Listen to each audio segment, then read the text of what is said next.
what Kwakwanso failed to realize when he said that he's too qualified to be the running mate of Peter Obi. An emerging report by the People's Gazette has revealed what the presidential candidate of the new Nigeria People's Party, Engineer Rabiu Kwakwanso,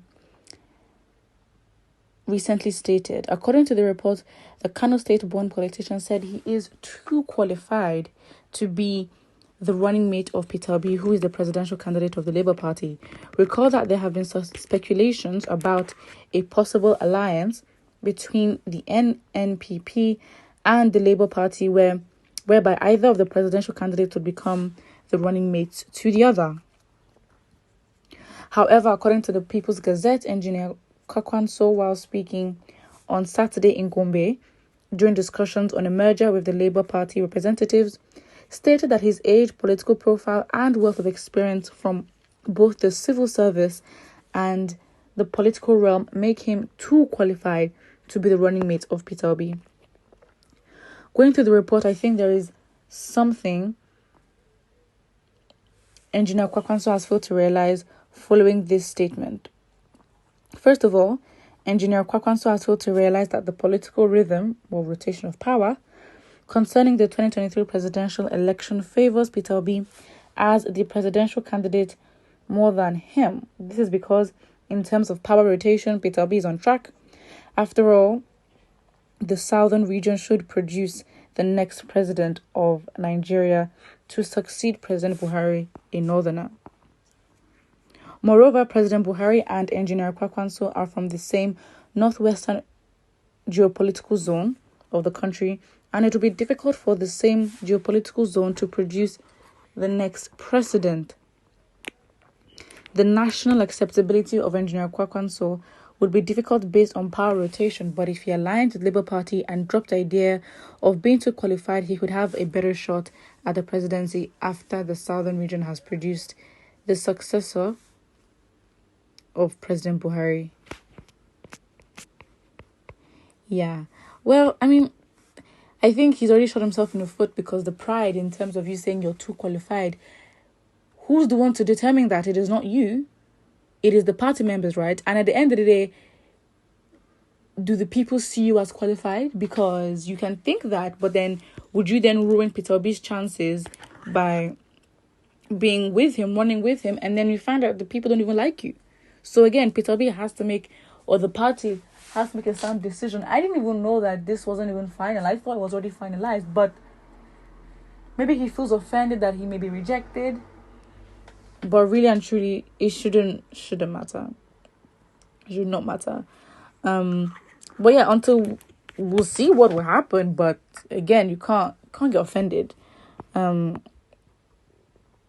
so the writer, with his narrative, he now thinks that it is good that Kwakwanso realizes that politics is like a game of chess that requires smart moves. Hence, he should shelf the idea that he's still qualified to be the running mate to Peter Obi and make the best political calculations. I know. And it's very scary, because it's like, where in these calculations do the actual citizens and the people matter? Where do they come in? Because, again, we can't also deny that even Peter Obi did play the game as well by switching to a new party days before the primary. So he made a very strategic move, which shows that, okay, fine, everyone in this sphere, they do make moves as well.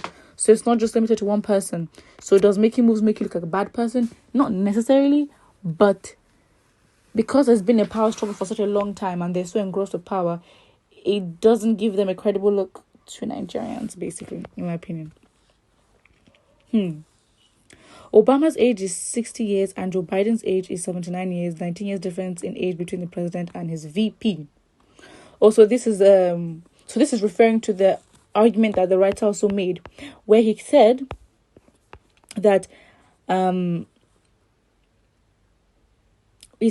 despite the rich political experience of Engineer Kwakwanso, having joined politics in 1992, he was elected as a House of Representatives, and he rose to become the Deputy Speaker in the House. He also became a two-term governor of Kano State, served as a senator and a minister in the Fourth Republic. He should borrow a leaf from Joe Biden, who became Barack Obama's running mate despite his wealth of experience in politics in the United States of America. It is good to recall that President Joe Biden was a member of the United States Senate from 1973 to 2009, 36 years. He even declared for the United States presidency in 1988, and even before Barack Obama. Hence, amidst these rich political experiences of Joe Biden, in 2019, he became the running mate of Barack Obama and was the vice president until 2017, before he won the presidential election in 2021 to become the United States president. So I guess with this argument is basically saying you might have the wealth of experience. I mean, imagine being 36 years in the United States Senate. That is a long time. So it's kind of telling Kwakwanso to sort of humble yourself, because it's not just about the experience. Again, you have to realize you're playing games, and it's all the tactics that you have to employ. Let them stay in their party separately. Kwakwanso is too very big to be Obi's running mate. It's an insult. Over bloated ego.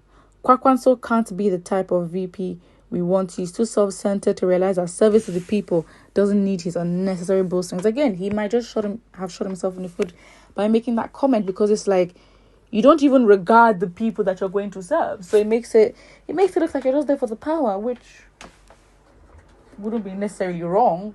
You've just proven that. So yeah. And for that regard, his likability may not be to the advantage. Well, do they even consider the people's opinion in the first place? It's hard to tell.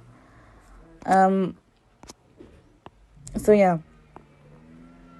If he fails to accept Peter Obi advances to the running mate, it means that he will lose both. He can't even contest this election as a presidential candidate, but only qualified for running mate, which may prepare the platform for him to succeed Obi from the north. He needs to think about it and consider the options to be running mate. I mean, again, this is just, this man has shot himself in the foot. I don't think he's going to be the running mate. If Peter Obi chooses him, I mean, I don't even know who even chooses. Is it the presidency, the presidential candidate, or the party itself? So yeah, that's pretty much the question that we need to ask. There's literally no point in dragging this along if we don't know who's who. And again, these are negotiations that are done behind the scenes, not necessarily in front of us. So yeah, put what you think about this, and don't forget to like and subscribe.